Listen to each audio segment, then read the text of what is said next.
test. No test, kuuled mind ilusti? Okei, ma arvan, et nii on okei ka ja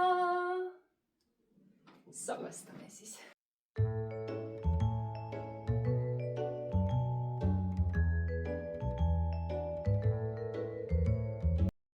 Okei, kuule, aga läheme siis teele ja kõigepealt väike sissejuhatus, et tere tulemast siis kuulama ja vaatama taaskord Häädemeeste seltsimaja podcasti Hääd inimesed.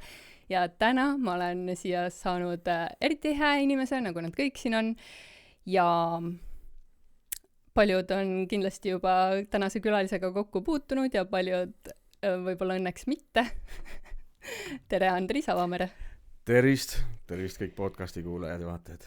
Nii, ma alustaksin sinuga seda lugu, nii nagu ma alustasin meie eelmise ja esimese persooni looga. Kui sa oled vaadanud, siis sa tead. Et räägi meile oma lugu. Minu lugu algas tegelikult nõksa rohkem kui 45 aastat tagasi, siinsamas Häädemeestel tegelikult. Et ma küll sündisin Pärnus haiglas, aga toodi ju koju lõpuks Rannametsa. Vedas. Jaa, vedas, aga Häädemeeste on minu kodukoht olnud tegelikult sellest hetkest alates, kui ma sündisin. See, et ma vahepeal ära käisin, ei tähenda suurt midagi. See, et ma sattusin Türile kooli minema ja oma elu seal üles ehitama, siis see ehitamine oli tegelikkuses ikkagi algusest saadik selle klausliga mul peas, et ju ma ikka siia tagasi tulen kuidagi ja kunagi. Ja ma töötasin selle nimel Türil, ma arvan, peaaegu 20 aastat, natukene vähem. Ja see õnnestus. Ja ma olen siin taas ja suurima rõõmuga, et hää inimene tagasi Häädemeestel. No rõõm on, et oled ja tegelikult kui ma hakkasin seda lugu meil siin natukene ette valmistama, olen ka kodutööd teinud. Tubli. Siis ma tõesti nagu lõpuks juba muigasin, et ma tõesti ei tea, kuhu see läheb. Üllata mind. Ja, et no sina üllatasid mind päris palju. Tõsi? Ja, et kõik tunnevad sind ilmselt politseina. No täna kindlasti, sest et 8 aastat on oma töö teinud ja nii kaua ma enam-vähem politseis olen olnud ka. Et varasemalt küll alguses, siis politseikarjääri alguses, päris professionaalse politseinikuna siis ma töötasin küll Paides mõnda aega, aga see oli siis nagu nii-öelda kooliaeg, et seal ma siis praktiseerisin neid esimesi samme. Ja siis ma juba liikusin tegelikult ju Pärnusse. Ja siin tõepoolest, et ma arvan, et mind paljud teavadki politseinikuna. Ja veel ka kindlasti aktiivse muusikuna. Ka seda, jaa, et ka siin on juba olnud siis kokkupuuteid inimestega publiku ja lava vahelises suhtes, aga ma usun, et need asjad on kuidagi nagu käinudki käsi käes, et see tutvus või tuttavaks saamine, et eelkõige tegelikult ma arvan, et kohalik inimene teab mind päris palju ikkagi ka Andrise endana, et ei ühe ega teisena, vaid et koolis olen ma ju siin kandis käinud ja sõpru ja tuttavaid on mul siin ikkagi ka vaatamata sellele, et ma olen politseinik või muusik. Aga oletame, et mõni vaataja veel on selline nagu mina, kes ei tea siin nii hästi Andrisena. Ja siis kui ma hakkasingi vaatama, sa oled päris palju meediast läbi käinud. Ja siis iga kord, kui ma võtsin uue artikli lahti, seal olid sa juba täiesti uue tiitlina, täiesti erinev eelmisest. Et esiteks sa ütlesid ka, et sa oled siit kandist pärit, aga sa vist väga pikalt siin koolis ei käinud, saan ma õigesti? Jah, mitte päris, et minu ema oli Jõõpre koolis õpetaja, see on siis täpselt teisel pool Pärnut. Ehk siis, et kui siit nüüd minna, siis Pärnus peab üks väike vahepeatus olema ja siis sa saad Audru kaudu Jõõpresse või sinna Lavassaare kanti, kus need rabad ja metsad on. Ja tõepoolest 8 aastat ma käisin seal, siis ma panin oma ema uuesti mehele ja ütlesin, et nüüd kolime tagasi siia maale, sest et mul on vaja traktoreid ja paate ja volgasid ja kõike muid niisugust asju, et siis ma olin juba siuke varateismeline. Ja 9. klassi ma lõpetasin tõepoolest Metsapoole põhikoolis. Ja põhjusega mitte Häädemeestel, vaid Metsapoolel, sest et Jõõpre kool oli sisuliselt 1-1 Metsapoolega. Ehk siis, et nii õpilaste arv kui ka ütleme siis selline puumaja ja kõik muud niisugused asjad. Et see värvilõhn oli sellel ajal täpselt sama. et põhimõtteliselt ega mul mingisugust iseäralikku muutust siis nagu 9. klassiga kaasa ei tulnudki tegelikult. Ma tulin koju justkui, et see eemalolek ei olnud mind mitte kuidagi ehmatanud ja ka see tagasi tulemine siia, et kaasa arvatud ka siis klassikaaslased ja see suhtlemine või suhtumine siis oli tegelikult sama, et midagi hirmsat ja koledat minu elus ei muutunud, vastupidi, sain nüüd siis tunda jällegi seda mereõhku, millest ma seal Jõõpres liivade keskel ja rabade keskel puudust tundsin. Aga Metsapoole on põhikool? Jah. Mis edasi sai? Edasi liikusin siis õppima Pärnusse, Raeküla gümnaasiumisse. Ma olin siuke pahur poiss, vaatamata sellele, et mul ema õpetaja oli, aga kõik igasugused pahurused tuleb ise endal läbi elada ja mul ei olnud seal erilist klappi mingisugusel põhjusel, et ju ma ikkagi olin läbi ja lõhki maainimene igatepidi, et ma käisin natuke teistmoodi riides, mul olid veidike lohvakamad püksid ja veidikene suurem jope ja võib-olla natuke villasem müts. Ja see ei sobinud seal selle, no ütleme siis linnakeskkonna lastele ja noortele ja meil suhted ei olnud nagu iseäranis head. Ja ma ei jätkanudki oma gümnaasiumiharidusteed Raekülas pikemalt kui 1,5 aastat äkki või. Ja siis ma lõpetasin juba 2 aastat hiljem väga edukalt Pärnu täiskasvanute gümnaasiumi. Ja sealt ma edasi liikusin siis õppima keskkonnateadust Tartu Ülikooli kolledžisse Türile. Ja seal mul see eluke siis jätkus, ehk siis, et ma olin tollel hetkel juba siuke rebel, kes ei tahtnud paigal seista ja teha asju lihtsalt tegemise pärast, vaid ma tahtsin nagu maailma muuta. Mulle ikka meeldis mõelda seda, et parem on olla Türil kõik kui Pärnus mitte keegi ja selle klausliga ma seal ka toimetama hakkasin ja küllalt edukalt.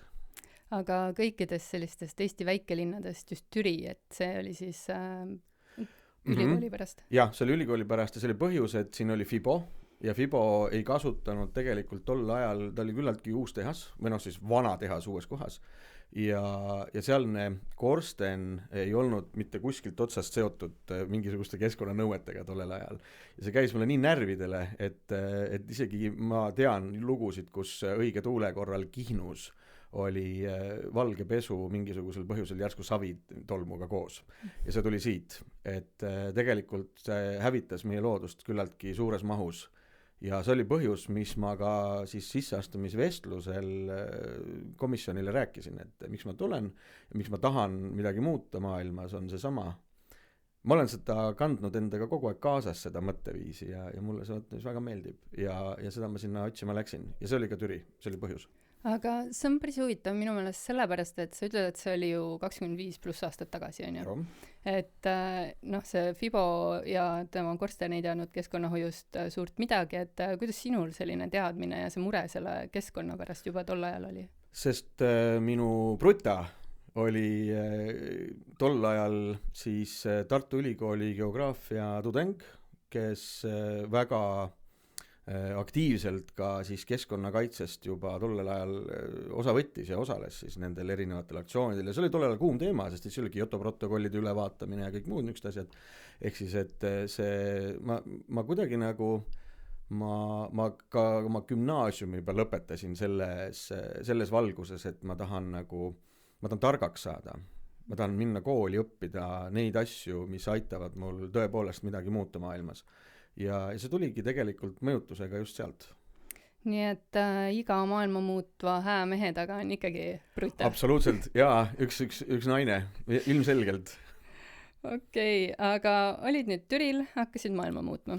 Hakkasin ja minu maailma muutmine sai alguse tegelikkuses siis sellest, et tõepoolest Türi oli siis nii-öelda noor tudengilinn, värsked üliõpilased, mõned aastad seal seda kolledžit siis üleval peetud ja toimetatud ja erilisi selliseid traditsioone nagu ei olnud või kuidagi nagu siuke vaikelu oli.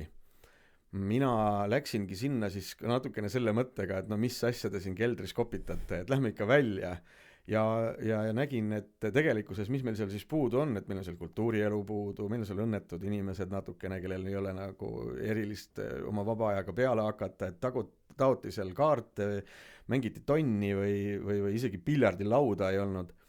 ja siis Andris võttis kätte ja hakkas siis toimetama seal, me lõime tudengiansambli, me otsisime muusikaõpetajad, kes meil oleks valmis ja võimelised siis meid õpetama ja meid juhendama. Me lõime siis traditsioone, seal oli siis Kevadpealinna traditsioon hakkas tekkima just ja siis selle raames me tegime siis tõrviku rongkäiku ja kui Pärnus pesti Koidula pead ja minu meelest vist Tartus ka mingisuguseid skulptuure seal vahu ja seebiga nühiti, siis mina mõtlesin, et no mis see Türi siis on, et pole siin nii väga selliseid skulptuure võtta, me teeme rongi puhtaks. Ja siis meil oli üks selline kitsarööpmeline raudtee oli siis see põhjus, miks Türi kunagi üldse loodi ja seetõttu oli siis ka raudteejaamas selline üks väike rongi makett või siis vana kitsarööpmeline vedur, mida me siis nühkisime ja pesime siis seda. Ja nõndaviisi see kõik selle alguse sai ja lõppkokkuvõttes hakkaski mulle see korralduslik pool ja ütleme see kultuurielu nagu rohkem sobima kui keskkonnakaitse, mida ma ka ei unustanud muidugi, et selles mõttes see oli ju endiselt mul alati südamelähedane ja kogu oma kultuuri korraldusliku valdkonna läbiviimise või üldse elu juures ma ikkagi pidasin alati silmas ka siis keskkonnaalaseid selliseid nõudeid, et me ikka prügi sorteerisime juba tollel ajal ja meil oli siuke asi, mille nimi oli prügipäev, me korraldasime igavesti ägedaid võistlusi erinevate Türi organisatsioonide vahel, et kutsusime siis Edelaraudtee ja linnavalitsus ja kõik muu ja siis korraldasime hästi palju mänge seal prügiteemalisi ja kui meil oli Türi linna vahel tsirkus, siis me käisime, korjasime kokku sealt elevandi sita ja siis pakkusime kohalikele inimestele kui eksootilist sõnnikut, et ja mitte müüa, vaid niisama. Aga see kõik oli meie jaoks siuke väärtus, mida me siis viisime ja kandsime siis kultuuritöös nagu edasi. Ja niimoodi ta tasapisi seal kujuneski, et kultuuritöö muutus ajapikku tähtsamaks kui keskkonnahoid. Ja tegelikult tuleb välja, et sa oledki hoopis kultuuriharidusega või sellise väga-väga tugeva kultuuritaustaga. Jaa, et haridust ma läksin siis nõudma pärast Tartu Ülikooli Türi kolledžit Viljandisse, aga ma sattusin jube kehval ajal sinna õppima. Sellel ajal, kui Viljandi Kultuuriakadeemia oli veel autonoomne kool, siis tema just lõpetas oma autonoomsuse ja läks Tartu Ülikooli alla ja meie kateeder oli siis kultuurikorralduse eriala juhtkateeder ja kuna seal Tartu Ülikoolis puudus tollel hetkel selline õppejõudude kaader ja kohalikud õppejõud olid väga kurjad seal selle protsessi peale, et seal ei õnnestunud hästi see Anžori Barkalaja oli tollel ajal minu meelest seal direktor ja see üleminek oli nii raske, et me lõpuks ei saanud seal nagu oma ainepunkte täis ja ma loobusin sellest õppest ja mõtlesin, ma lähen hiljem tagasi, aga siis hiljem oli juba tööd nii üle pea kaela, et ma ausalt öeldes tegelikult seda kooli seal ei lõpetanud küll. Aga suuri tegusid tegid ikkagi? No see ei saa takista tegelikult eriti, et kui see võimalus on ja Türi selle võimaluse mulle andis kohe nagu igakülgselt, et seal hakkas arenema väga põnev ja äge maailm, et nii omavalitsuste reformi raames, kui tuli rohkem rahvast, rohkem raha, Euroopa Liidu struktuurfondide toetused, ettevõtluse arendamise sihtasutus, kõigil oli palju vahendeid võimalik jagada sinna ja me kasutasime seda ikkagi absoluutselt igakülgselt ära, et seda kohalikku kultuurielu võimalikult kvaliteetseks viia, sest et mida ma seal tudengina olles nägin, oligi seesama, et miks ei taha noor pere või noor inimene seal väga veeta aega või olla, et nad kolib minema pigem sealt, et seda tausta pärast kooli ja pärast tööd ei ole. Jube raske oli seal midagi nagu põnevat teha või leida ja keeruline oli ja sellepärast, et taristut ei olnud ja nii edasi, kõik muu see oli niisugune lohises nagu tagant järgi kogu see asi nagu muu Eesti kultuurgi. Ja lõppkokkuvõttes siis suutsime hakata seal arendama seda ja selgitada ka siis Tallinnas nii poliitikutele kui ka siis rahajagajatele ettevõtluse arendamise sihtasutuses, kes siis võtsid meid pulkadeks sisuliselt ja selgitasid, et miks peaks Türile näiteks mingisuguseid muusikakoole või kultuurimaju ehitama, et mis kuradi ma koht see on siuke. Ja siis juhtus üks selline kummaline lugu, et kui me olime need projektid ära esitanud, siis meie majadirektor sattus täitsa kogemata, EAS asus nimelt siis maakohtu läheduses ja seal on üks hea kohvik, kus koha peal ta siis direktor käis oma abikaasaga kohvitamas ja nad sattus täpselt samasse kõrvallauda ühtede EAS-i härradega seal, kes arutasid mingisugusel põhjusel just nedasama projektivooru siis, kus Kultuurikeskuse projektidega me siis osalesime ja oligi see sama nimetus, et miks peaks Türi selle raha saama. Ja temal ei mahtunud see kuidagi pähe, vaid ta astuski püsti, tõusis ja ütles, et härrad, et praegu on mingisugune väga kummaline olukord, aga ma olen Türi Kultuurikeskuse direktor. Mina olen üks nendest allkirjastajatest. Ja ma tahtsin teile öelda, et Türi ei ole sugugi vähem väärtuslik, kui on Tallinn. Mitte ükski Türi inimene ei ole vähem väärtuslik, kui on Harjumaa inimene. Miks me ei peaks seda saama? Ja meil olid väga head numbrilised põhjendused, ehk siis, et me selgitasime, et missugune on meie eesmärk ja mida me tahame siis saada ja need numbrid ei olnud võimalik neil siis enam matemaatikutena ka ümber lükata, et meil olid head nõuandjad. Ja see oli selline suur asi, mis hakkas siis argnema kuskil 2007, äkki midagi sellist. Nii et Türi läks õitsele, on ju? Joo, teiega. Siiamaani panevad vägevalt seal. Jaa, aga nüüd korraks hüpata Käbe Häädemestele, et praegu me oleme ka siin Häädemeste kultuurimajas, on ju, ja sina siis sellise tõsised kultuurnikuna. Mida sina näed, et Häädemestel, kuidas seis on, mis on hästi, mis võiks olla? No alati võiks ju parem olla, et mulle tegelikult ikkagi, mis meil oli ka, minu eesmärk alati olnud, kui ma olen midagi teinud, et sinu tegemise kvaliteet peab olema piisavalt nii hea, et sa äratad tähelepanu ja et sinu juurde tahetakse tulla. Sa tahad, et sinu juurde tullakse. Siia ei piisa tihti tänapäeval ju ainult sellest, et sa oled kas Andris või Anna-Liisa või kes iganes, et sa oled tore inimene, sest on kohutult vähe abi, kui see sinu ümbritsev kvaliteet on pigem kesine. Sellepärast, et täna kodudes, juba tol ajal, kui ma töötasin ju Türil ja toimetasin kultuurivaldkonnas, juba siis olid ju 3D telekad, kõik muud miljon ägedat asja, arvutid, filmid, kõik tegelesid mingisuguste näpuotsa asjadega. Välja kodust tulla, ausalt öeldes, see peab ikka stiimul olema. Selleks, et nüüd seda stimuleerida, ei piisa tegelikult ainult sellisest rõõmsast silmast. See lõpeb ühelt maalt, see säde tegelikult.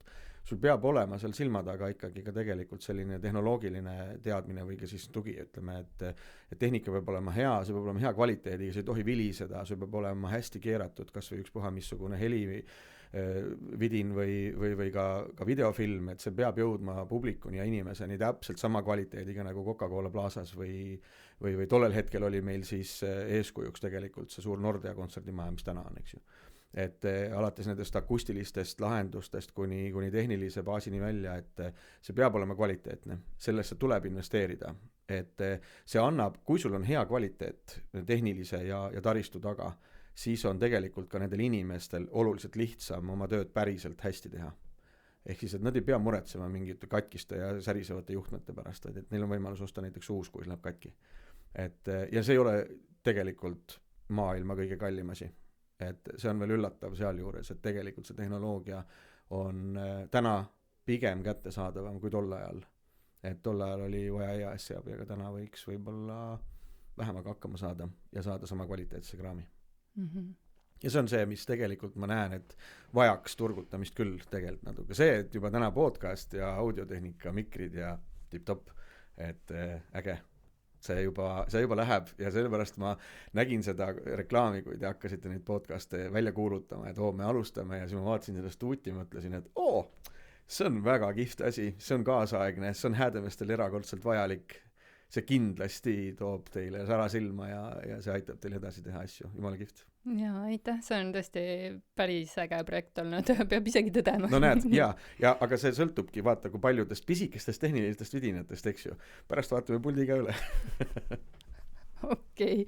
Ja ma lugesin ka seda, et sa olidki seal Türil teinud mingi tipptasemel salvestusstuudio, siis ma mõtlesin selle salvestuse peale, et tuleb ja hakkab õpetama. ma oskan off ja on vajutada. Aga sellest piisab. Kui see off on, tänapäeval on nupud nagu nii multifunktsionaalsed ja õnneks on tegelikult need lahendused hästi, hästi head ja lihtsad ja selles mõttes tõesti usaldusväärsed, aga seal on palju inimtöötunde taga tegelikult, et te purjetate siin päris hästi sellel nimel, et ise ei peaks väga hullusti vaeva nägema selleks. Ja see on jumalast õige, see on tegelikult väga õige. Jaa, aga tulles nüüd tagasi sinu selle teekonnani, et see on tõesti selline kirju-mirju olnud, et ma sain aru, et sa oled veetnud aega ka lisaks Türile USAs. Jaa. Et millal see oli, kui kaua, mis tegid? See oli 2006, vahetult enne, kui läks seal nagu suuremaks kultuurimölluks, et ma käisingi seal tegelikult siis õppimas või vaatamas, et mismoodi seal tehakse kultuuritööd. Täitsa huvitaval kombel kultuuritööd ja politseitööd tutvustati meile suhteliselt võrdselt, et seal oli nagu pool ajast me veetsime kusagil ägedates performing art centerites, nagu on Denveris üks maailma suurimaid, kus on meeletult igasuguse erineva žanri teatrisaal on täiesti eraldi, mingi 1000-kohaline saal on ju. Aga sama palju aega veetsime ka erinevates vanglates ja politseijaoskondades, mis oli kohutavalt huvitav minu jaoks. Ja see kuidagi nagu käisid nagu käsi käes seal, aga ma läksingi sinna ühe põneva projekti raames, mida siis Rotarid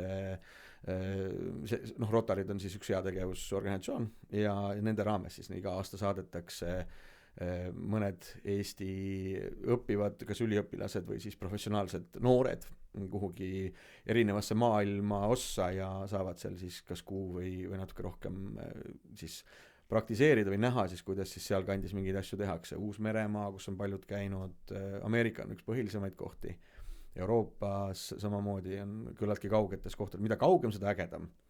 Ja mina olen siis Colorados, Mile High City, Denver. Õudselt äge koht, väga jõhkralt äge. Ma tahan nii õudselt tagasi minna sinna, planeerin kogu aeg, aga varsti läheme.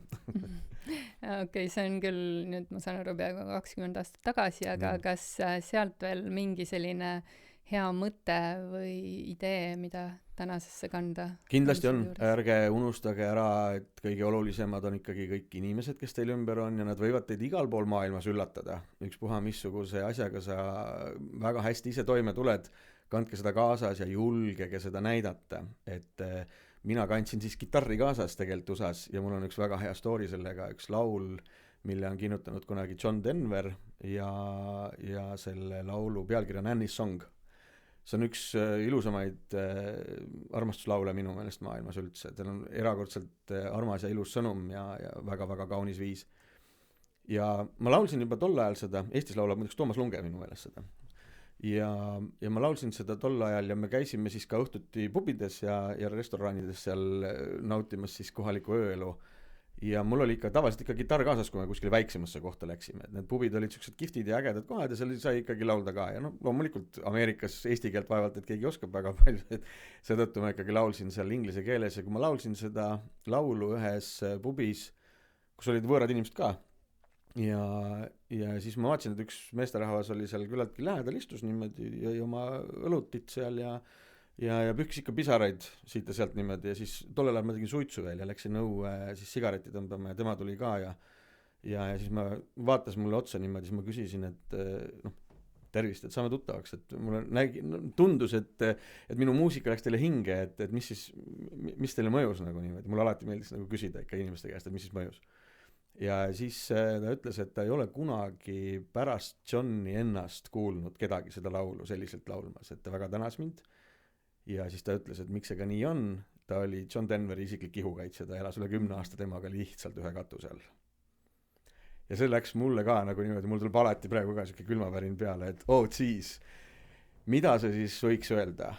Sinu teadmised ja oskused on selleks, et sa neid näitaksid ja oleksid ka teistega neid teadmisi ja oskusi võimalik jagada, et tehke seda igal pool maailmas, üks puha kuhu te lähete ja seda ei kahetse kunagi. See tunne või see selline nii-öelda täpp iile võib tulla tõesti põhimõtteliselt mingi 10 000, 12 000 kilomeetri kaugusel sinu pärisest kodust. Ja nüüd sa oledki nende tõesti väga lahe lugu, et nende kogemustega jõudnud siia oma koju siis tagasi. Jaa, täpselt. Ja kitarr on kaasas. Ei, siin täna ei ole. Täna ei ole, aga muidu küll. Muidu on mul ikkagi tegelikult peaaegu autos kogu aeg, aga täna tõepoolest, et ma räägin. Ma ei pane sind mängima ära karda, aga ma saan aru, et tegelikult sul seda hirmu ei ole ka, on ju? Et kui palju sa praegu siis põhitöö kõrvalt mängimas käid või esined? No nii palju kui ikka pakutakse ja võimalik, et võimalikult palju kui vaba aega on, et ikka siis siis püüad selle täis kuidagi sinna panna, et esiteks juba tõepoolest, et kuna ta on mul lisa eriala, siis nii-öelda tegelikult ma olen ka õppinud muusikat, see ei ole mul lihtsalt niisama kogemata tulnud asi. Ja miks mitte seda teha, et ma pean ennast ikkagi professionaalseks muusikuks samamoodi, et ja see annab mulle võimaluse siis teha tegelikult tööna mõneti seda, mida väga paljud inimesed hobina kasutavad, eks ju, et laulmine või muusika tegemine. Et ma julgen öelda, et see on küllaltki okei, et mis ma teen, et see ei ole nagu halb. Ja ma üritan kaasata sinna ka oma pere, et mu vanem tütar laulab imeliselt ja me teeme aeg-ajalt ka ise kontserte. Ma mõtlesin, et sellel aastal ma tahaks väga-väga teha Häädemeestel ühte jõulukontserti, et me oleme käinud laulmas eakate kodus küllalt palju aastaid varasemalt, enne kui ta on renoveerimise läbinud. Ja jõulude siis tavaliselt kas esimene või teine püha, et siis me oleme toonud kodust ülejäänud pirukad ja kringlid kõik siia ja teinud mõned laulud. Et selliseid asju me oleme toimetanud ja teinud. Ja see on mul tõepoolest alati kaasas. No nüüd on küll väga hea juhus, et meie esimesena selle vihje saime, et ma saan Annelile kohe info edasi anda, kui see salvestus lõpeb. Aga ja ma olen ka sind kuulnud muuseas siin Häädemeestel kuskil ja selline kommentaar tuli küll meie seltskonnast, et pole võimalik, et see laulab laivis. Okei. Seda ma ei ole, seda ma olen selles mõttes, et see ei ole üllatus. See ei olnud nagu üllatus selles mõttes, et väga palju räägitakse seda, tullakse vaatama niimoodi, et mis et mikrofoni, siis ma teen nagu niimoodi meelega, et iga aru saaks, et meil ka tõusid mehed nagu lauast püsti ja vaatasid niimoodi üle. Kaugele sinna seltsimaja või sinna huvikeskuse lavale. Jah, oli küll. Nii, aga see ei ole kõik, mis ma sealt artiklitest teada sain, on ju. Et kuidas siis sai lilleseadja klassist näiteringist kultuurikorraldajast politseinik, nüüd kui sa oled Häädemeestel? Täna on politseil väga äge kampaania, mida nad siis ütlevad, see karjääripööramise kampaania. Ja mina olin tegelikult selle karjääripööramise kampaania üks, ma arvan, kas 2. või 3. aasta selline nii-öelda katsemudel. Ma tegelikult politseitööd hakkasin üldse hindama ja armastama tollest hetkest, kui mu üks parim sõber minuga nii-öelda siis suhteid lõi või, et kellega ma siis hakkasin suhtlema ja koos võrkpalli mängima ja sporti tegema. Tema oli siis Järvamaal Türil oli piirkonna politseinik, Alo.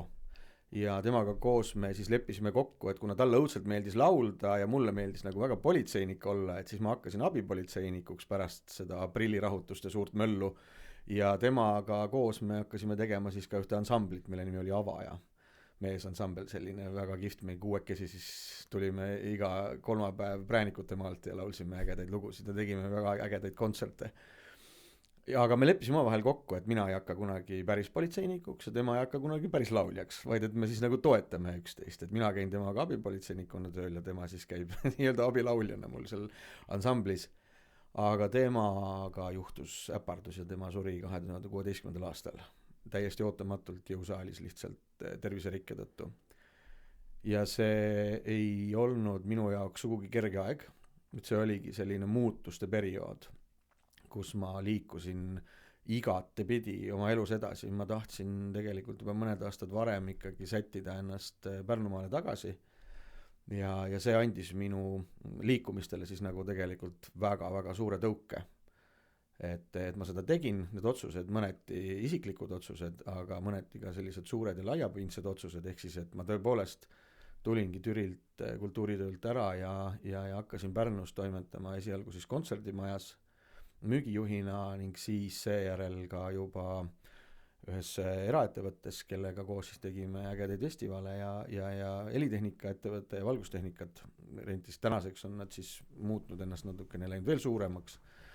Mina seevastu otsisin tegelikult väga siukest, kuna mul oli tolleks hetkeks juba üle 15 aasta kultuuritöö staaži selja taga, et mulle see keksimine enam ei sobinud, vaid tahtsin stabiilset ja sellist natukene võib-olla jõulisemat lähenemist oma elule ja nii ma siis otsustasingi, et tegin ettepaneku esialgu siis Paide politseijaoskonna patrullijuhile, et kuule, et võta mind ikkagi tööle.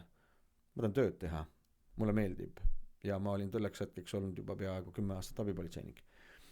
Ja mulle see sobis ja mul oli Paides oma meeskond, kellega me oma tööd tegime ja siis ta ütleski, davai, mine kooli, tule tööle ja sellest hetkest alates olen ma siis politseinik ja eesmärgipõhiselt tegutsenud piirkonnapolitseinikuna juba tegelikult päris mitu aastat ja see oli minu üks väga-väga pikk ja ilus unistus, et ma saaksin olla kohalik konstaabel häälemistel. See lugu on muidugi väga hingeminev, et esiteks niikuinii see politseitöö peab olema missioonipõhine, aga et sul on selline väga isiklik väike pagas ka, mida sa sellega kaasas kannad, et see on väga ilus minu meelest.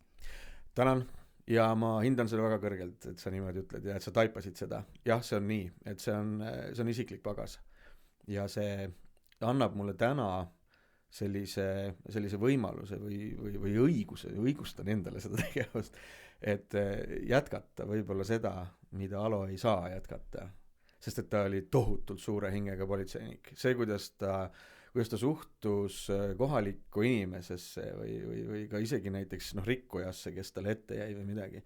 Ta ei olnud kunagi selline, kelle juurest inimene tahaks nagu ära minna suure vihaga või et ma viskan su autoakna sisse, kui ma näen, on ju. Vastupidi, et ta suhtles inimestega täpselt nii, nagu mina täna näen, et peabki politsei suhtlema. Suhtleb rahulikult, selgitab, võimaldab vastata küsimustele ka, kui inimestel on küsimusi. Ja meil on üks hea näide, kus Läti kolleegid käisid meil Paides siis vaatamas, kuidas Eesti politsei tööd teeb ja kui me peatasime kiiruseületaja, ta ületas suurel määral kiirust ja ta läks sealt meie autost ära küllaltki suure rahatrahviga ja ta naeratas ja tänas meid ja siis need Läti kolleegid ütlesid, what are you doing? Mis asi see on? Sest Lätis ei olnud tollel ajal niimoodi, see oli ka 5-6 aastat tagasi või rohkemgi veel natuke ja et mis me siis teeme? Vaid et me räägimegi inimestega üldiselt ja see on suur asi ja see tuli minule kindlasti kultuuritööst kaasa, see siis tahe suhelda ja olla avatud ja tark. Ehk siis, et osata vastata küsimustele. Ma tihti ei pruugi seda tegelikkuses, sellepärast, et väga palju küsimusi politseile on väga spetsiifilised seadusandlust ja teadmisi nõudvad küsimused. Aga ma ei oska täna, siis ma õpin. See on nii hea, et sa selle esile tood, sellepärast, et see oli ka midagi, mida ma plaanisin sinult võib-olla küsida, et milline see politseikuvand võiks olla, sest see on päris imelik paradoks, et tegelikult inimesed ja lapsed kardavad politseid sageli, et politseiga hirmutatakse või et sa näed, et politsei tuleb juba, hakkad ennast koguma, et kas kõik on korras. Või siis, et lapsi ähvardatakse, et kui sa nii ei tee, siis tuleb politsei viib su ära, et see on täiesti ju vastupidine sellele, mis politsei funktsioon tegelikult on. Me räägime palju sellest, et me tunneme ära kohe, kui laps kardab politseinikku ja me saame ikkagi üsna ruttu aru ka, et mis see põhjus võib olla. Ja ma ei tea täna ühtegi politseinikku, kes hirmutaks inimesi. Ma päriselt ei tunne ühtegi. Et rääkimata ise ennast, et ma ikkagi peatan auto kinni ja naeratan kõigepealt ja siis tutvustan ennast ja selgitan, et mis see põhjus võib olla. Et ma suhtun teisiti. See hirmutamine politseinikega on tegelikult ajast ja arust teema. Ja see on üks kummaline tendents, mis tegelikkuses võib-olla ehk lahtub kunagi. Ma väga siiralt loodan, et vähemasti need, kes täna seda podcasti vaatavad, et mõistavad, et politseiga hirmutamine tähendab seda, et sa võtad oma lapse tulevikust ära ühe väga kindla tugitala, mis aitaks tal tegelikkuses üle elada võib-olla väga raskeid aegu, kui last rünnatakse või laps satub ise halvale teele, et ta julgeks mõista seda, et politseinik ei ründa teda ja et politseinik ei ole halb, vaid et pigem on tugi. Ja pigem aitaks üle elada need koledad ja hirmsad ajad, mis täna meid tegelikult kummitavad küllaltki suures mahus igal pool, ükspuha kuhu me läheme ja kuhu lapsevanem ei näe, näiteks internetti. Ta ei oska vaadata sinna, aga politseinikud oskavad. Ja kui ta last ehmatab sellega või räägib, et politseinik on mingisugune hirmkole tegelane, kes tuleb, paneb see kongi ja viib minema, siis see tähendab seda, et mille sa siis lapselt ära võtad, sa võtad lapselt ära turvatunde ja sa võtad lapselt ära selle võimaluse tugineda siis mingisugusele sellisele arvamusele, mis päriselt aitab teda. Sest et lapsevanem sellega põhimõtteliselt lükkab ta nagu tundmatus kohas vette, uju. Ja see ei ole hea. Kindlasti mitte. ja see põhjus on ju tegelikkuses väga lihtne, et edaspidi see laps väga suure tõenäosusega ei pöördu politsei poole, vaid et ta pöördub siis nagu nii-öelda teisele poole. Ta otsib abi kuskilt sellise koha pealt, kus ta tõenäoliselt suunatakse valele teele. Ja see on hästi suur oht. Ja seda peaks tegelikult kõik lapsevanemad silmas pidama, et seda ei tohiks niimoodi teha. Ja me ei saa midagi muud teha, kui ainult rääkida, see ei ole karistatav, et last politseiga ehmatatakse. Aga me räägime näiteks lasteaedades palju käime või koolides ja seal tihti igas rühmas ma olen käinud, ma arvan, mingisugune 20-30 lasteaiarühma oma politseikarjääri jooksul kindlasti läbi. Ja igas rühmas on vähemasti mõni laps, kes ütleb, et aga minu lemme või issi ütles küll, et politsei paneb kongi ja viib ära. Mis meil siis üle jääb? Me püüame seda kuidagi natukene naljaks pöörata ning mis me panemegi nad kongi, aga me paneme terve rühma, näiteks 15 last sinna kongi, ütleme, no näete, kui palju see mahub. Aga meil on ainus võimalus siis laste kaudu lapse vanemale selgeks teha seda ja ütelda, et kui ema või isa näiteks ütleb sulle, et politsei viib ta ära, siis tal on õigus öelda alati emale või isale vastu, et ei, politsei ei vii kunagi lapsi ära. See ei ole politsei töö. Politsei teeb teisi töid. Politseid on head. Ja see on see sõnum, millega me saame laste kaudu lapsevanemaid mõjutada. Lapsevanemale seda ütelda, see on tema jaoks nagu natukene vahest nagu löök allapoole vööd, et no mis ma nüüd teen, et ma ei olegi ühtegi trumpi taskus enam, et kuidas ma siis nagu laps õppima panen või midagi muud, no kuulge, politsei pole ainuke trump, millega ehmatada, et on ka teisi. Ja tegelikult kindlasti seal ju ei ole mingit sellist hirmu või pahatahtlikust politsei suhtes isegi, et kuidas lihtsalt on see on kõnekäänd. Täpselt, see on kõnekäänd või see on selline harjumus, nagu mõnel on nagu nungid või muud asjad, mis nagu kuhugi tulevad. Esimene asi, politsei tuleb viib su ära, sa oled paha laps. Et tegelikult on ju vastupidi, et politsei viib siis ära ju tegelikult lapsed, kui lapse vanemad pahad on. Et hoopis tükis niimoodi käib see asi. Et vaadake nüüd siis otsa iseendale ja arvestage, kas te päriselt tahate niimoodi ütelda oma lapsele, ilmselt mitte. Okei, meil siin noortekas mõned noored, kes on näinud seda stuudiot, siis ütlevad, et siin, et mul ema vaatas seda video ja siis nüüd need samad noored näevad ja saavad siis öelda vanematele, et teie viiakse. Teid viiakse. Nii et ei tohi, sükst asja ei tohi. Et tegelikult ka, et politsei pigem ikkagi on vastupidi, pigem peaks olema politsei tugisammas lastele ja noortele oma õigluse ja õiglusele tugineva teekonna alustamisel või ka jätkamisel. Et ma pean silmas eriti just ka interneti, et lapsevanem tihti täna ei oska seisukohta võtta, et milline see isiklik ruum lapsel internetis on, et kas ma võin ta telefoni vaadata või ei või ikka, sest see telefon kuulub ju tegelikult sulle. Sina ostsid talle, vaevalt, et laps ise käis ostmas. Et oskus telefoni kasutada tuleb ikkagi kaasa anda. Ja kui seda ei osata, et siis on ju kool ka, aga kool ei jõua alati kõikide maailma asjadega tegeleda, et siis tegelikult ärge kustutage laste elust seda tugisammast, mida politsei tegelikult pakub. Ja tegelikult noortel võikski olla endal ka see teadmine ju, et isegi kui on mingi pättus korda saadetud või ongi mingi jama korda saadetud, et ikka veel ei ole jama selles suhtes, et politsei on ikka see koht, kus sa saad abi, on ju. Meil on täna politseil tagataskus tööriistasid, mida siis kasutada noorte ja laste, ütleme siis õiguskuuleka tee abistamisel ikka väga palju. Me püüame neid kõiki otstarbekohaselt kasutada, vahest on neid liiga palju isegi, ma arvan, mõnikord tekib ka tunne, et ma ei oska nagu valida sealt hulgast, et mida ma siis võiks nagu soovitada, aga selleks on meil olemas ka kohaliku omavalitsuse lastekaitsespetsialistid ja inimesed, kellega me igapäevaselt üha rohkem koostööd teeme. Me vähemasti püüame ja me tahame neid siis nüüd tööriistu otstarbekohaselt kasutada. See on keeruline lauseehitus võib-olla, aga see selgitab seda, et millega me tegelikkuses siis nagu igapäevaselt tegeleme. Ehk siis, et tõepoolest, et noore hirm saada karistada, et tegelikult see on endiselt olemas, et seda ei tasu arvata, et noortel on karistamatuse tunne. Et tihti lihtsalt on see, et see tugi meie poolt võib jääda väheseks, et on veel lisaks vaja. Siin me vaatame hästi palju lapsevanema enda poole. Aga kui lapsevanemat ei ole, siis kui me kuuleme täna neid hirmsaid lugusid, mida lapsed toime panevad, siis need on lapsed, kellel puudub see seljatagune, mis puudutab lapsevanema seljatagust. Neil ei ole seda kunagi olnudki. Ja neid lapsi ikkagi endiselt on. Ja neid on, nüüd ma hiljuti kuulasin just ka ühte podcasti, mille nimi Krimiraadio on Kuku raadio üks saade ja seal Isko Vares ütles, et neid on loetud. Ehk siis, et politsei ju täna teab, kes nad on. Ja me oskame ennustada, aga mitte nii karmilt. Me ei oska seda niimoodi ette näha. Ja siin ei ole midagi seotud migratsioonipoliitika või juurde reisivate või tulevate inimestega väljaspoolt. Need on meie oma lapsed, meie oma inimesed. Ehk siis, et see on karm ja see on asi, mida me täna, mina politseinikuna ei oska nagu kohe lahendada ausalt öeldes. Ja ma arvan, et paljud ei oska. Enamus ei oska.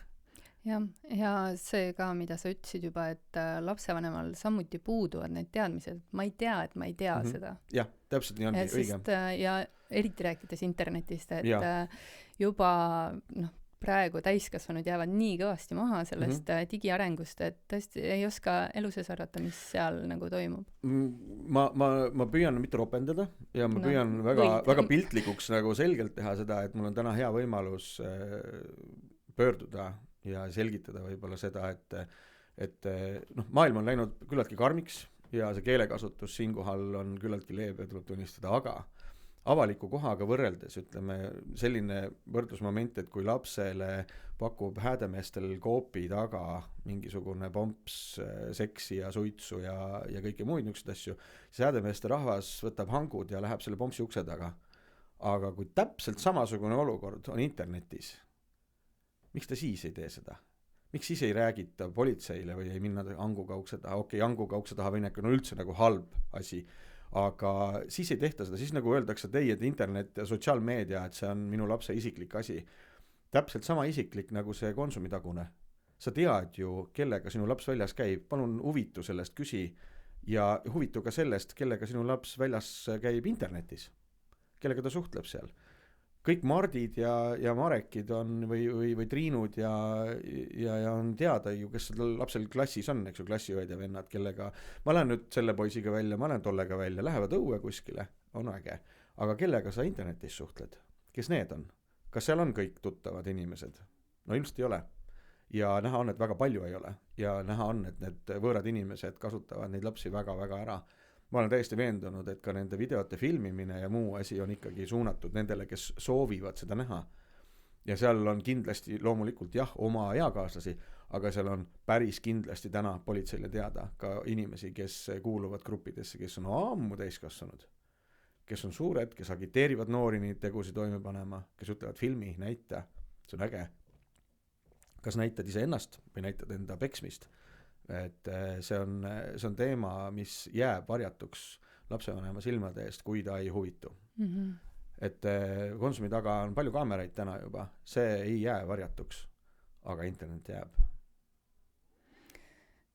Jaa, see on karm, nii nagu sa ütlesid, et võib-olla siis see, mis siit nüüd kaasa võtta ongi see, et usaldusliku suhte ja avatud suhtlemise hoidmine oma lastega. Just, ja ärge võtke lastelt ära võimalust elada turvalist elu. Ma pean siin juures silmas ka seda, et helkur, jalgratas, kiiver, need väikesed momendid, väga suur hulk täna maadleb oma lastega teemadel, jumalast äge, tõuks väga kiire ja võimas ja üha rohkem inimesi maandub mingil põhjusel emos. Ja seal juures ka meie lapsed, et te võtate lapse vanemana ära tegelikult, annate selle vastutuse üle lapsele. Miks te ei anna talle siis limonaadi asemel juba väikse konjakapudeli? Las ta paneb seda siis. Või siis annaks talle lutsukommi asemel mingi e-sigareti, et tõmba seda siis. Ma tean, et on lapse vanemaid, kes annavad oma lapsele e-sigareti, mis on väga kummaline. Aga on seda tehtud, eks ju. Ja või ka siis turvavöö kasutamine või turvavarustuse kasutamine sõidukis. Lapse vanem paneb auto käima, paneb oma lapse autosse ja kui sa paned oma lapse autosse ja hakkad sõitma ja sa ei veendu, et ta on turvavööga kinni, vaid et kui näiteks politsei kinni peab, sa süüdistad last, et jälle sa oled lahti. kas sa annad lapsele selle võimaluse või noh, selle siis teatepulga üle, et selle vastutuse, kuidas sa saad seda anda, seda vastutust üle lapsele turvalisuse tagamisel või üldse turvavarustuse kasutamisel või muul sellisel asjal, et see käib käsikäes kõikide nende otsustega, mida sa lapsevanemana teed. Kui sa eeskujulikult või noh, ütleme, siis ei ole isegi mitte eeskuju, vaid see ongi see sama teema, et kuidas me julgeme lapsevanemana anda üle vastutuse turvalisuse tagamiseks, kasutada vahendeid lapsele, me ei saa seda teha. Sellepärast, et tema valib igal juhul, mis on ägedam, mis on rohkem riski, mis on magusam või tekitab mingisuguse tunde, mida sa võib-olla ei ole nagu lapsena igapäevaselt tundnud. Ja kui mina annan lapsevanemana selle talle valida selle võimaluse, siis ta igal juhul valib selle. Ja see on näha ka, et see mõjub ka tulevikus. Lapsed, kes kasvavad juba suureks, hakkavad neid valikuid teadlikult ise tegema, siis need valikud on kõrgema riskiga, siis need valikud on ebaturvalised. Nad õigustavad seda ebaturvalist käitumist ka siis juba sellega, et noh, ma juba lapsest saadik on ju niimoodi, kas olen käitunud või lapsest saadik, mul ema ütles, et ma ei pea turvaveed kasutama või mis asja, me ei pane seda turvatooli siia täna autosse, et me sõidame lasteaeda niisama on ju. Et noh, mida ma näen nagu inimesena, isana, mul on 4 last ja ma tunnen nagu väga suurt vastutust nende üle, et see on meie valik, see ei ole laste valik. Laps ei oska hinnata seda olulisust peas kiivri ja põlevate tuledega või jope küljes rippuva helkuri alusel. Ta ei suuda seda teha. Ta lihtsalt ei suuda. Seepärast, et tal puudub kogemus, tal puuduvad mingisugused ratsionaalsed põhjendused selle jaoks, ta on keerulise olukorra ees. Ja kui lapsevanem annab selle valiku, siis igal juhul ta valib lihtsama, eks ta ei pea valima. See oli politsei töö. Väga hea töö ja ma arvan, et jah, väikeste laste vanematena me võiksime siin terve eraldi saate sellel teemal ainult. Jaa, lapsevanema saade, special. Väga hea, kirjas. Aga ma vaatan, et jälle aeg lendab, nii nagu mul eelmise külalisegagi. Crazy. Ja, aga nüüd rääkides sinu tööst või sellest valdkonnast, et siis me ju küsisime ka kuulaja küsimusi. Ja ikkagi väga mitu korda tuli jutuks või tulid ülesse Leedu pätid, on ju. Et praegu jälle mingi laamendamise laine siin Häädemeestel on olnud. Inimesed tunnevad muret oma vara ja turvalisuse pärast. Mis sina sellest teemast arvad, et no paha teema muidugi, olgem täpsed, lätipätid. Et lätipätid olid need, kes hirmu tekitasid siin ja mitte ainult siin, vaid et see nende tööpiirkond siis nimetame niimoodi oli siis Abjast kuni siis tänaseks Häädemeesteni. Ja kus me siis lõpuks tabasime, oli nad siis Häädemeestel tegelikult, sellepärast et siin toime pandud varguste järel peeti need pätid siis enne jäärja piiripunkti ületamist kinni. Seda tegid siis meie Pärnu politseijaoskonna politseinikud, tegid koostööd ka siis Viljandi omadega. Ja üks nukker põhjus muidugi ongi seesama see numbrituvastuskaamerate mitte kasutamine ja me ei teadnud, kus koha peal nad on. Et politsei täna neid silmi ei oma ja mida kauem sellega venitatakse, seda rohkem seda turvatunnet ka riivatakse siis nii kogukondlikul tasandil kui üleriigiliselt. Et lõppkokkuvõttes on see, et ka põhiseadus täna võimaldab tõepoolest inimesel liikuda ühest kohast teise ilma, et ta üle järelevalvet teostatakse. See on väga okei asi. Aga mis on põhiseaduses kirjas? Põhiseaduses on kirjas ka tegelikkuses see, et seda hüvet võib riivata, kui on suurem hüve kahjustatud. Ehk siis, et kui on täna meie riigis turvalisuse hüve nii põhjalikult saanud löögi, eriti veel Häädemeestel ja siin kandis, kus neid vargusi on toime pandud, siis täna ma ütleks, et see hüve, mida inimesed on kaotanud turvatunde kaotamise näol, on kordades suurem kui see hüve, mida mõni suure advokaadi ettevõtte naistöötaja oma mingisuguse armukesega tiiva ripsutades kuskil Tallinna tänavatel kaotab, eks ju. Mis ei puuduta ju Häädemeestet, see ei puuduta hajaasustusi, see ei puuduta meid, see tiiva ripsutamine, tehke siis kuidagi natukene nagu niimoodi, et neid erakaameraid nagu vähem oleks, aga palun võimaldage politseil teha nagu seda oma tööd. See on üks asi, aga ma ei taha pugeda mitte sinna taha, vaid et ma julgestaks nii palju ütelda, et täna me oleme saanud ikkagi kogukonna inimestelt niivõrd palju abi selle töö tegemisel ja nende pättide tabamisel, et alates Abjast, kes tegid siis need vabatahtlikud öövalvurid ja Kilingi-Nõmmes ja Saardes samamoodi, et nad jagasid seda infot, me tegime politseiga nendega igapäevaselt koostööd, me leppisime kokku erinevaid meetodeid, kuidas me saame üksteisele kasulikud olla ja kuidas me selgitame siis ka seda, et inimesed, palun ärge pange ennast ohtu. Kui te näete mingeid võõraid autosid ja asju, teavitage politseid sellest, siis täna nad uskusid seda ja tänu sellele uskumusele me saime need pätid kätte. Ja ma julgeks öelda, et täna võib Häädemeeste ja Saarde inimene kindlasti palju rahulikumalt hingata. Neid ei ole lõppenud, need pätid, nad tulevad kindlasti tagasi kuskilt mingisugused tegelased, aga see jutt ju ei levi mitte ainult politseinike seas ja kohalike kogukondade seas, vaid ka pättide seas. Et siin on valvsad inimesed, siin on inimesed, kes teevad politseiga koostööd ja see on oluline. Nii et me saame kaasa võtta siis sellise hea näite Abja ja Saarde vallast, et Just. Aktiivne kogukond, aga mida saaks siis inimene veel oma vara kaitseks teha, mis sina politseina välja tooksid? Ega kõik igasugused lukud, kõik muud asjad alati ja lõppkokkuvõttes on see, et kui see pätt tahab, siis ta lööb selle luku eest lahti ja võtab ikkagi selle kõik sealt ära, mida tal justkui nagu himustab, eks ju. Et ega sellist maailmagi paremat rohtu selliste asjade tegemiseks ei ole. Ja ei ole politsei mitte kunagi istunud mitte ühegi garaažiboksi ega ka kellegi inimese kuuri ees ja valvanud seda, eks ju, mitte kunagi. Aga äkki? Ei, et see on üks huvitav asi, mida öeldakse, politseid on liiga vähe. Minu meelest ei ole, minu ajaloo jooksul ei ole mitte kunagi sellist asja olnud. On olnud juhuseid, kus tõepoolest on me teada lihtsalt, et pätid tulevad ja siis politseinikud on valvel ja võtavad nad kinni. No näiteks nagu oli siin see, kui taheti Häädemeestel pangaautomaati röövida ja nii edasi. Eks see on väga oluline ja suur töö, mida kriminaalpolitsei teeb ja väga tähtsad eriüksuse mehed need kinni peavad. Et on siukseid juhuseid ka ja ega ausalt öeldes ka nende Läti pättide tabamine, mis täna siin, ütleme siin, meil täna kõne all on, eks ju, et ka see tegelikkuses oli ikkagi suure politseitöö tulemus ka. Ehk siis, et seal see operatsioon, mis nagu läbi viidi, oli ikkagi läbi mõeldud ja ette valmistatud, et niisuguseid asju teeme ja me jätkame seda tegemist, et me kindlasti ei kao mitte kuhugi. Mis minu jaoks oli üllatav, oli tegelikult see, et väga suur hulk inimesi jättis teatamata, et neil on ära varastatud jalgrattad.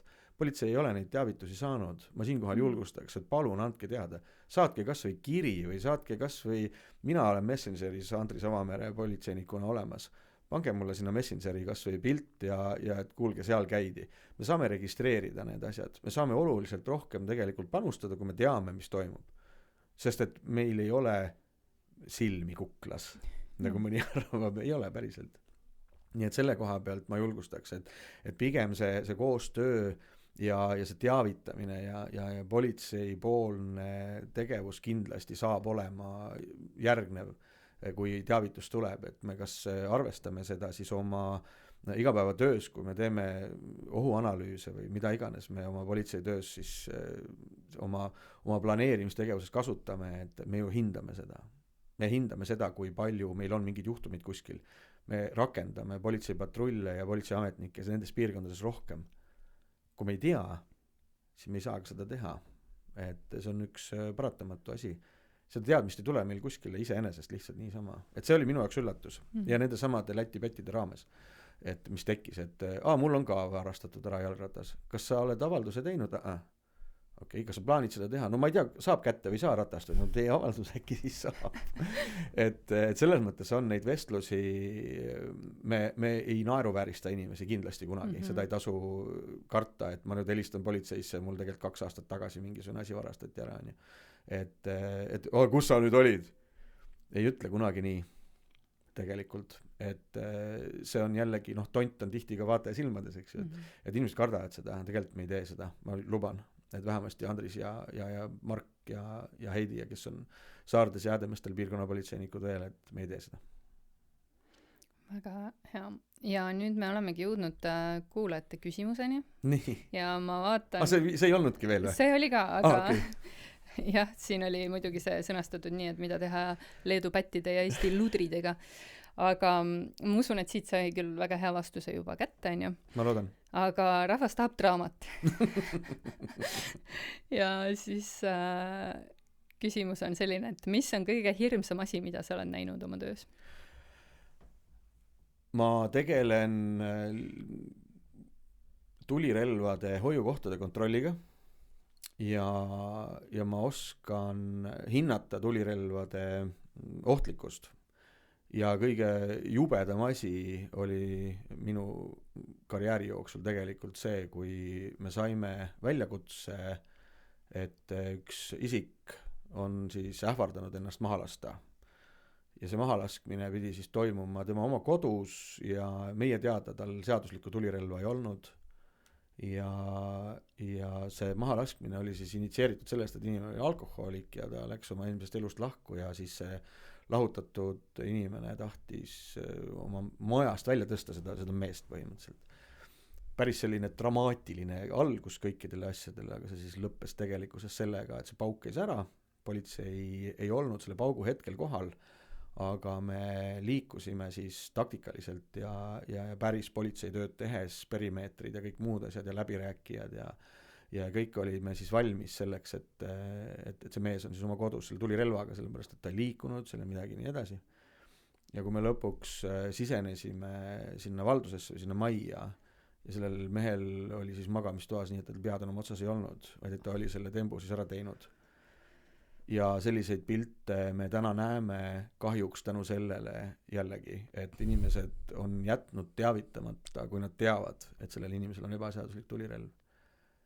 Et selliseid teavitusi ja kusjuures see oli niivõrd paha asi, me hakkasime uurima, et kui palju neid siis tegelikkuses, neid juhtumeid siis nagu sellisel moel on, siis see statistika on kurb ja näitab tegelikult seda suunda, et neid ebaseaduslikke tulirelvi inimestel on. Need on erakordselt ohtlikud, sellepärast, et kelle kätte see võib sattuda on üks asi, teine asi on see, et me ei näe mitte kunagi inimeste pähe, kes omab seda tulirelva ja me ei tea kunagi, missugune on selle tulirelva seisund. See võibki olla täitsa tark inimene, kes tegelikult niivõrd kuivõrd ebaseaduslikult käitub, aga oma ratsionaalse mõtlemise juures ta teab seda ohtu.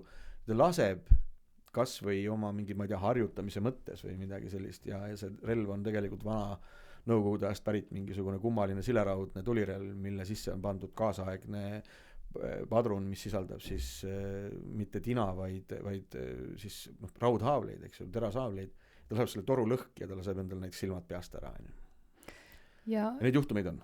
Siinkohal jällegi mul tuleb meelde, et politsei kas iga aasta teeb seda kampaaniat, et võib anda karistamata oma need ja see nüüd tegelikult novembris või oktoobris tavaliselt ta on ka olnud, et ma ei tea, kas see aasta ka seda tuleb, et meil on see mure, et tegelikult saab karistamatult ära anda ebaseadusliku tulirelva, kui sa seda vabatahtlikult teed ja politseid teavitad sellest, siis väga suur tõenäosusega sa ei saagi karistada, vaid sa annad selle tulirelva ju ära, et oht on ju likvideeritud, see, et sul ta oli, jah, politsei teab seda täna ja ilmselt jääb mingisugune, minu mõistes mingi märk maha on inimesel, et tal on olnud kunagi ebaseaduslik tulirelv, aga kindlasti selle eest vangi täna ei panda.